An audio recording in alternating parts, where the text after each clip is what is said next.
It is Frankie V and Tati, and we like when we get artists. I mean, I hate saying new artists because I know you've been on the game and hustling for a while, but new to the common folk artist stuff in the studio. The common folk. I mean, the radio game's definitely new for me, so it's exciting, yeah. Because you've been at it for a while, right? You come from a musical family. Yeah. I mean, I've been making music since, as long as I can remember, but yeah. New to a lot of things, to learning every day. Jez Dior in the studio. I got a stupid question for you right now because I literally I love stupid questions. Right? Okay, so do I. I love asking them. So I'm tripping right now because you got a cross right there. How is that even still staying in? Yeah, like, is there something it's under? called a dermal. Okay. Yeah, it hurt a lot worse than I thought it was going to. And when I first got it, it got caught and everything. She's talking about a little piercing that I have on my face. Yeah. It's like right up by your eye and like right where your eye socket bone is supposed to be. It's like they do a little slit in your face and then sort of implant the metal part on the side. Under so that you could keep putting so it's in my skin. Like, I'm going to follow up with another stupid question. Yeah. Why the hell did you do that? I did it like 5 years ago. Yeah. I would have done it. True, Tati would have done it. The first weekend I got it, I regretted it immediately because I play soccer and I went up for a header and missed, and it hit my face. Ouch. And hit the piercing and immediately started bleeding everywhere. So yeah, I like it now though. I've learned to not catch it on things. Does it stay in there for good, or do you swap it out like earrings? No, it's in there. It's just in there. Yeah, it's in there. All right, you're a Los Angeles kid. Yep. You just mentioned you play soccer. Yes.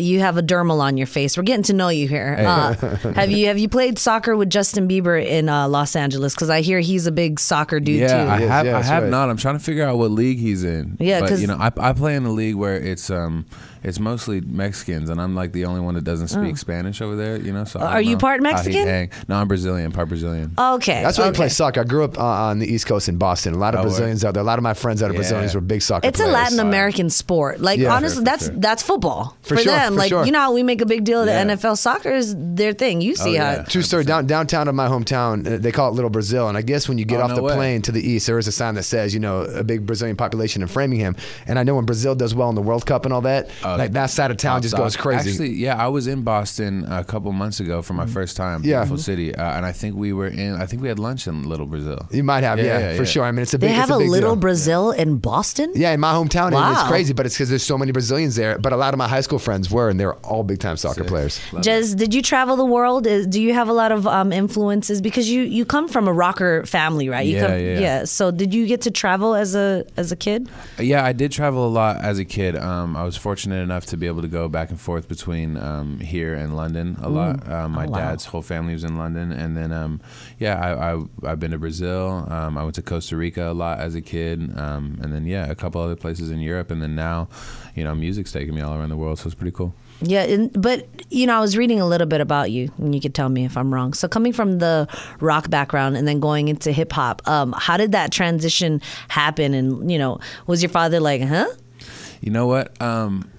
Actually, when I started writing music, it was around the same time that my dad had left, so it was kind of like a form of therapy for me, and I really got into hip hop when my cousin showed me the Eminem show. Okay. And I just related to him so much. And actually the problems that M had with his dad and stuff like that is actually what sort of inspired me to start making music. You say your dad left. What do you mean by that? Yeah. So when I was like 11 or 12, my dad sort of just like up and left. Okay. Went back to London. He's, been on and off dealing with drug problems my whole life. But I'm fortunate enough now that like we have a good relationship and we've like rebuilt that over the last couple of years. I actually went to London and got him off of drugs by myself, and that was a couple years ago, and now he's doing pretty good. Do you think it's because you kind of just came, working on that relationship, coming to him and being honest in your music, that it opened up the conversation between the both of you? For sure, yeah. It made it a lot easier for me to have that conversation with him.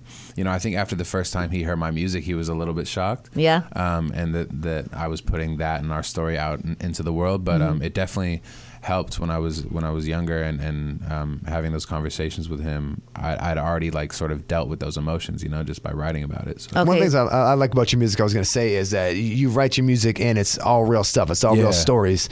So having that upbringing with your dad's situation, I mean, that's got to have catapulted some of your lyrics into successes. Yeah, for sure. I mean, I think a big reason why I'm even sitting here talking to you guys is that a lot of kids can relate to my music and the things that I say, you know. So I just definitely always try to keep it real and tell my story 100%, you know.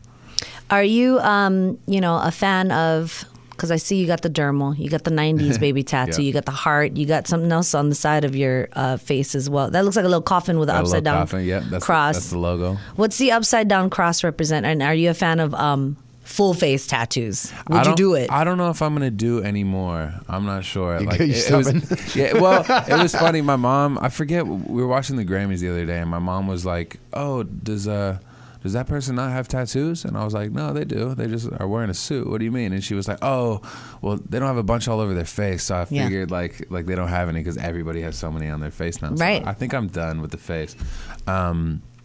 And then what was the other questions? I'm sorry. No, I think that's what it was. It was the tattoos. Are you a fan of the whole face tattoo thing? Yeah, I mean, I've obviously have no problems with face tattoos, but I'm not sure. The other question was the upside down cross, because I noticed, unless you just snagged it on your hoodie putting it on this morning, but the coffin has an upside down cross as well. That's the logo for my like crew back home and label that I have called Funeral Crew, and really the idea of that just stems from we've all grown up with a lot of loss in our lives and have been to way too many funerals for our age.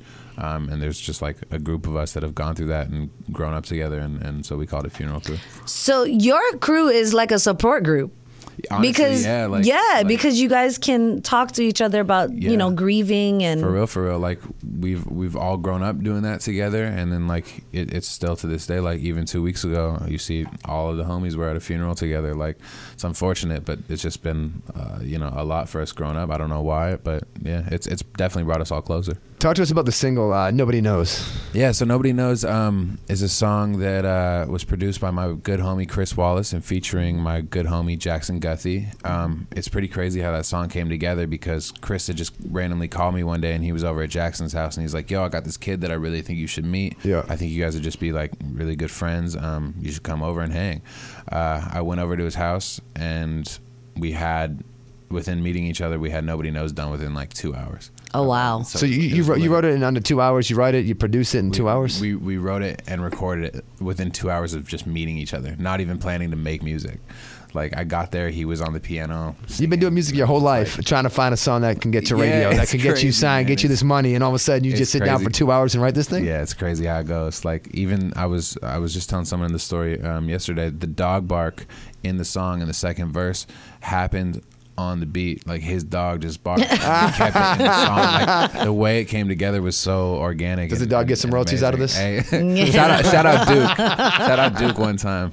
So where do you see yourself in about 5-10 years? Where do you want this crazy roller coaster ride to take you in your career? You know, success to me is really just like if I can continue to do what Eminem did for me as a kid and help out these kids that were in the same position as me, that's success. But of course I want to see my music go to the very top and build it all the way. You know, some Grammys would be great and some platinum records, you know, so we'll see. But my main priority is just to give back, you know. And what's the artist you want to work with? I know you've opened up for B.O.B. and for Chance the Rapper. Are there anybody you're looking on trying to jump on with? You know, I want to do stuff in the alternative world too. Okay. I want to open up for some bands.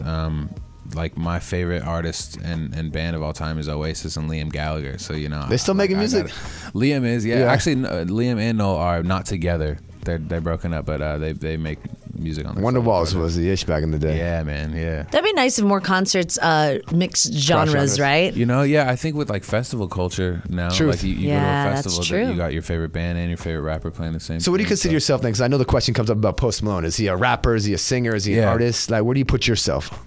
I mean, I definitely rap and I definitely sing. I've always said that I've always said I never want to be put into a box, just because I can do both, and I enjoy doing both. You know, it took me a long time to be comfortable with singing, and so that's a new thing to me. But yeah, I've been rapping my whole life too. So Yeah. So what do you, it's funny because, you know, Post Malone gets that question. So what do you want to be called, an artist? Like, what do you call somebody like yourself with multi different? Yeah, just an artist. Triple threat. Yeah, right. Triple threat. Because like I don't know, just an artist. I have songs where I don't rap at all. Yeah. And I have songs where I don't sing at all. Okay. So you got some spoken word too. I have done. I've never put it out, but I've definitely given my go. In my studio or just writing it. Yeah. When you're in a creative space, you do anything and everything, right? Whatever flows out of you, right? Yeah. Just I'm fortunate enough to be able to have a studio in my house, so I can just kind of experiment whenever I'm feeling creative. That is a fortunate thing. Yeah, you talk about people locking themselves in studios. Yeah. A lot of times it's not right there in their home unless. I know. Yeah, I actually just moved from Hollywood to Studio City for that reason, just because I found a spot that had a studio in it and a backyard for my dog too. So nice. Album dropping. Yeah, album definitely dropping this year. Okay. Hopefully within the next couple months. I should know more about that when I get back from this little promo run. And any inside info, like any sneak preview stuff that we can, let the fans know early? I'll tell you this, that I know what my next single is, and I'm very, very excited about it. It's a little different than anything anybody's heard before. Is it featuring somebody? No, it's just me. All right. Yeah. That's how you do it. You know what I'm saying? Come out by yourself.